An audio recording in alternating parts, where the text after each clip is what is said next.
Imagine standing on a red carpet, right? You are nominated for an Oscar, Yeah. and you were just 20 years old. Oh, wow, yeah. Just 20. Yeah.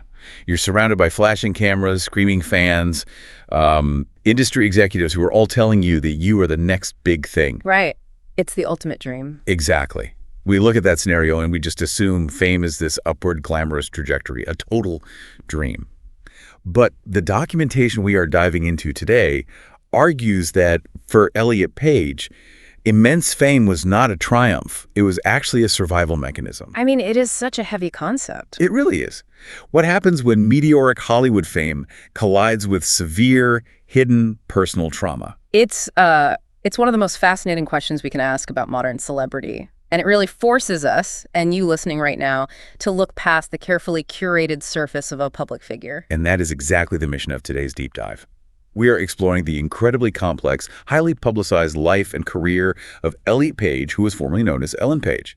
We are going to unpack this entire journey, from a young indie darling to a massive international star, and eventually to a deeply polarizing figure of activism. Yeah, and before we really get into the timeline, I think we need to lay down a very important ground rule for how we are approaching this specific material today. Absolutely. Go for it. So this is absolutely crucial for you to keep in mind as you listen today. The documentation provided for our analysis, the text we are analyzing today, contains highly polarized, politically charged viewpoints. Yes. Very charged. Very.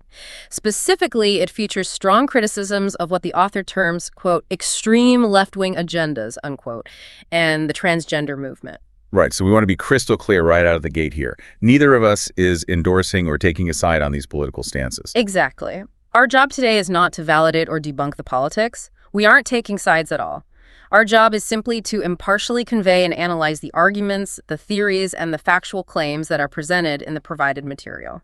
We are just acting purely as your neutral guides through this specific text. We're going to break down exactly how this author constructs their argument and what it says about the intersection of fame, trauma, and identity. Perfectly said. So, instead of just starting with the recent headlines, we have to look at the foundation. Because to understand the heavy critiques in our documentation, we first have to understand the specific way Page became famous. Right, because this was not a typical Hollywood ascent at all. Not even close. Yeah. Instead of being manufactured like a pop star on some studio assembly line, Page was treated more like, I don't know, a prestige startup in Silicon Valley. Oh, I like that analogy. Yeah, like a low initial investment, but a massive yield, because the core product was just this raw, undeniable authenticity. That is a really great way to frame it. So the background provided in the text takes us back to 1987 to a Canadian town. Page was born to a graphic designer and a teacher, showed an artistic inclination very early on, and by age 10, Page was already acting in a 1999 TV movie called Pit Pony. Which eventually became a whole series, right? Yeah, exactly. And from there, it was this slow, steady climb through minor roles. But the real shift, that moment, the industry recognized that prestige startup potential you mentioned that happens in 2005. Right, with this small, incredibly intense indie film called Hard Candy. Oh, man, that movie. Yeah, and for those of you who haven't seen it, the plot is basically a psychological tightrope walk. Paige plays a teenage girl who starts chatting online with a 30-something predator. Right, and this guy uses his job as a fashion photographer to lure girls. Exactly. So he thinks he has found his next victim. But the massive twist is that the teenage girl is actually the one luring him. Yeah. She intentionally traps him in his own home to psychologically and physically punish him for what he's done. It is heavy, heavy material, especially for a young actor. Truly.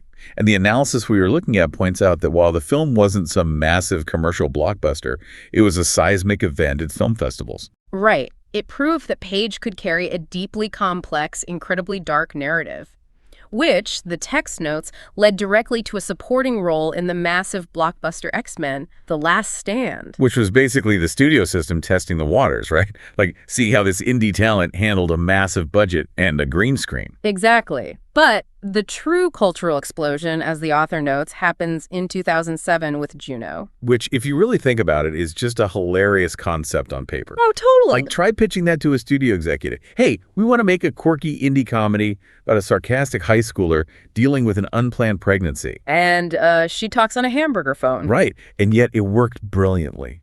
The documentation highlights the sheer unlikeliness of this success. I mean, it had a tiny budget of just $7.5 million. And it raked in over $200 million at the box office. Which is insane.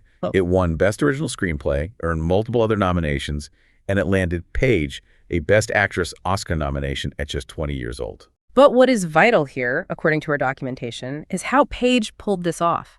The appeal was not about glamour. It was the maturity of the performance. The ability to be deadpan, awkward, and deeply emotional, all at the exact same time. Right. They weren't selling a glamorous starlet in glossy magazines. They were selling a relatable, grounded human being. And that dictated all the subsequent career moves. Because instead of cashing in with generic, high-paying, sexy leading roles, Page leaned into smaller, quirky indies, things like Smart People, Whip It, and Super. Which culminates in a really fascinating observation the text makes about the movie Inception in 2010. Oh, Inception, yeah. Page is working with Christopher Nolan alongside one of the most famous casts in the world. And let's be honest, the dream logic in that movie is notoriously confusing. I mean, I think I had to watch it 3 times just to understand how the spinning top worked at the end. Right, we all did. And the text points out that Page's character was essentially the audience surrogate. Okay. Yeah. Meaning what, exactly? Meaning Page was the bridge. The one asking Leonardo DiCaprio all the questions the audience was thinking, figuring out the complex rules of the dream world so the viewer could understand it too. That makes total sense. And the text says Page held their own perfectly, projecting this image of someone who is smart, serious, capable, and completely confident. But, and this brings us to a really chilling transition in our deep dive today, because while you, me, and the rest of the public saw this brilliantly confident indie star, the documentation argues that the behind-the-scenes reality was a complete nightmare. Yeah, this is where the narrative takes a very, very dark turn. The author paints a grim picture of the industry, detailing a series of horrific instances of abuse and harassment that Page endured while navigating this exact rise to fame. When you look at the evidence compiled in the text here, it paints a deeply predatory picture. For instance, there is an incident with a respected director. Page was still a teenager. This director invites Page to dinner, which, seems innocent enough in a working relationship. Yeah. But then, under the table, the director starts touching Page and literally says, "The next step is on you." Which is just a terrifying ultimatum for a young actor. Yeah. It implies that career advancement, or even just keeping your current job, is entirely contingent on crossing that boundary. And the stories in the text, they get progressively worse. At a 2014 party, a very famous male actor who's kept anonymous in the text, by the way, verbally threatened to sexually assault Page in graphic detail. So horrifying. And the twisted reasoning the guy gave was just to, quote, prove to Page that Page actually liked men. Yeah, and the documentation also makes it clear that this abuse wasn't just limited to men. It recounts an instance where a female host offered Page a place to stay during a shoot.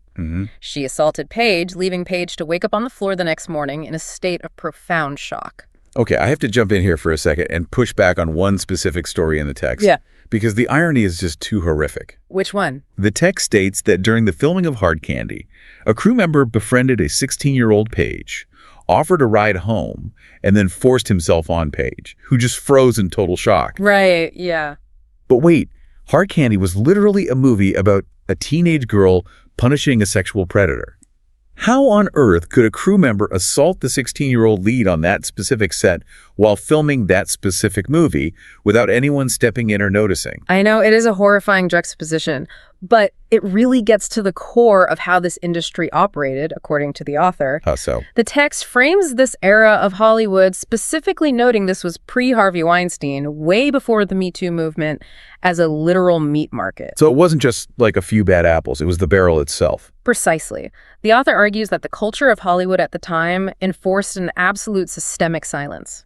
Young stars were thrown into an environment heavily dominated by predatory figures who just viewed them as commodities. The unspoken rule, the survival mechanism these young actors were taught, was to bury their trauma.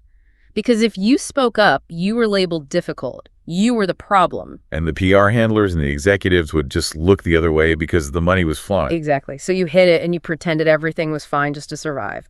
So if you are living in that pressure cooker, if your public persona is entirely at odds with your private, traumatized reality, something eventually has to give, right? The script has to change. And that is exactly the pivot the documentation identifies. It marks 2014 as the major turning point. Okay. This was when Page publicly came out as a lesbian at a human rights conference. Right. A moment that was met with a massive wave of public support. I remember that. It was. But here is where the text introduces a highly cynical, very critical analysis of the mechanics of that moment. Okay, break that down for us. The author argues that this 2014 coming out was the exact moment Page shifted from being primarily an actor to becoming an activist. So if the indie roles were drying up, the traditional Hollywood playbook says, you pivot to television, or maybe you step behind the camera to direct. Right. But this text argues that the pivot wasn't about finding a new medium. It was about shifting the very foundation of their public identity.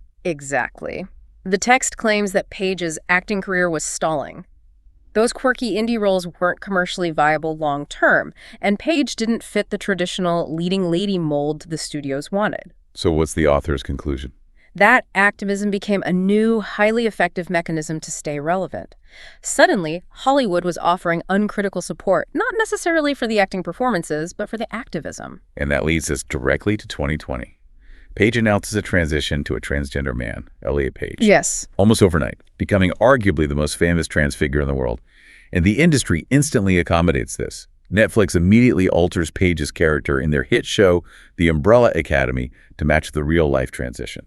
And the text claims they did this without any compelling narrative reason within the show itself. Okay, hold on. I need to challenge the timeline of the text's argument here. Yeah, go ahead. The documentation is claiming that Page pivoted to activism and transition simply because the acting career was failing. But wasn't The Umbrella Academy a massive, undeniable hit for Netflix before the 2020 transition? It was, yeah. I mean, it was one of their biggest streaming shows. So is it really fair for the author to say the career was dead? That is a very sharp critique of the text's timeline on your part. The author's argument isn't necessarily that Page couldn't get any work, but rather that to understand this, we have to look at their broader theory of Hollywood dynamics. Okay, what's the theory?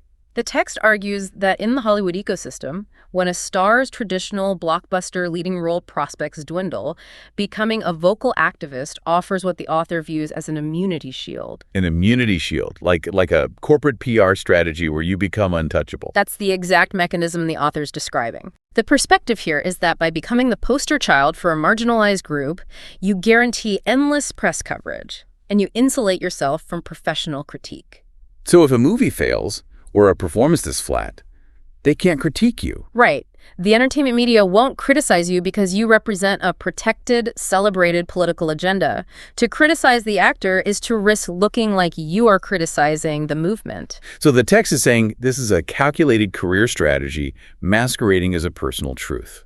In the eyes of this specific author, yes. And this brings us directly into the core thesis of the provided text, which aggressively critiques Page's current activism and frames this entire transition through a very specific and very harsh psychological lens. Let's get into that pushback. Yeah. But the author does not pull any punches here. They take aim at almost everything Page has done recently, starting with the 2023 memoir, Pageboy. Yeah, the text is highly dismissive of the memoir. It characterizes it as a rich white person playing the victim. The argument is that Page has lived a life of immense privilege, achieved massive fame and wealth, and is now simply adopting a victim persona for attention. The author goes so far as to claim that practically no one outside the Hollywood media bubble or specific activist circles actually bothered to read it. And the documentation also takes some very heavy swings at the philosophical logic used in Page's activism. Oh, absolutely. For example, there's a documentary Page was involved with that apparently argued gender transition is natural because we see instances of it happening in the animal kingdom. Right, and the text unpacks what it sees as a massive philosophical flaw in that argument, the appeal to nature fallacy. Which means what? Well, the author asks, sarcastically, if we should also mimic animals that eat their young, or animals that kill each other over territory, or herds that abandon their weakest members to predators. I see. The author's point is that just because a behavior exists in the wild doesn't mean it should be used to dictate complex human societal norms. The author also goes after a specific interview where Page defines, quote, healthy masculinity. Yes, this part is very pointed. Page apparently described healthy masculinity as simple, everyday things, like drinking water, eating bananas, getting a good night's sleep. And the text uses this to argue that Page lacks a foundational understanding of male identity. They ask if healthy feminism is eating an apple and drinking a Pepsi. So they're basically saying it's nonsense. Exactly. The author uses this as evidence to suggest Page is trying to lecture the world on a concept they fundamentally do not understand. Which leads directly to the absolute core argument of our documentation today. Yes, the culmination of all this. The author's ultimate conclusion is that Page's transition is not a genuine discovery of gender identity, but rather a tragic, profound trauma response. A psychological reaction to the systemic abuse we talked about earlier. Yes. The text argues that after being an abused, exploited, and traumatized female in a highly predatory male-dominated industry, Page developed a deep hostility toward the female body itself. It's a very intense claim. It is. The author asserts that this transition is a desperate, subconscious attempt to escape the vulnerability of womanhood that led to so much pain.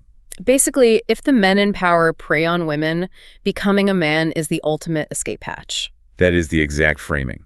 And to support this theory, the author points to Page's current public appearances. Despite Page repeatedly claiming to finally be happy and at peace, the text insists that in video interviews, Page looks miserable, exhausted, and on the verge of tears. Interesting. The author argues that this is the visible physical toll of someone trying to force a false identity to cover up massive unresolved trauma. And the text gets really aggressive about how this impacts kids, right? It does. The author heavily criticizes Page for leveraging celebrity influence to push this transition agenda onto young, impressionable children. Framing it as dangerous. Exactly. The text frames it as incredibly dangerous, arguing that children do not have the cognitive capacity to understand the permanent implications of what Page is promoting. You know, reading through all this, I am trying to synthesize this really heavy, harsh critique. Yeah, it's a lot to take in. It is. And the analogy that makes the most sense of the author's viewpoint is this: the text essentially views Page's transition not as a journey of finding a true home, but as the construction of a massive psychological fortress to keep past abusers out. A psychological fortress. But the real crime, according to the text, is that Page is now trying to sell the blueprints of that fortress to children who aren't even under attack. That is an incredibly accurate summarization of the text's central thesis. It completely strips away the media's narrative of self-actualization and joy and replaces it entirely with a narrative of untreated trauma and dangerous political influence. It is a dense, highly critical, and frankly incredibly cynical view of a very public life. It is. And if we connect this back to the bigger picture for you, the listener, it's worth asking, why does an analysis like this matter to you? Why spend time unpacking it? Exactly. Well, whether you agree with the provided text's harsh political critiques, or you view them as highly biased, offensive, and wrong, this documentation serves as a raw case study in modern media. Because it shows exactly how we process celebrity and identity in real time. Yes, exactly. It shows how society, the media, and critics attempt to dissect a person's identity. We live in an era where deeply personal, horrific trauma is instantly turned into public spectacle. And once it is public, the mechanisms of the internet turn it into political ammunition for anyone with a microphone or a keyboard. It really makes you question what we actually know about the people we watch on our screens. Which leaves me with a final thought I want you to mull over today. Yeah, what's that? We have looked at a life forged in a crucible of extreme public scrutiny, massive wealth, and devastating private abuse. When a public figure's entire identity is shaped by those extreme crushing forces, is it ever actually possible for the public, or even their fiercest critics, to know who they truly are? Or, at the end of the day, are we always just looking at someone's survival mechanism?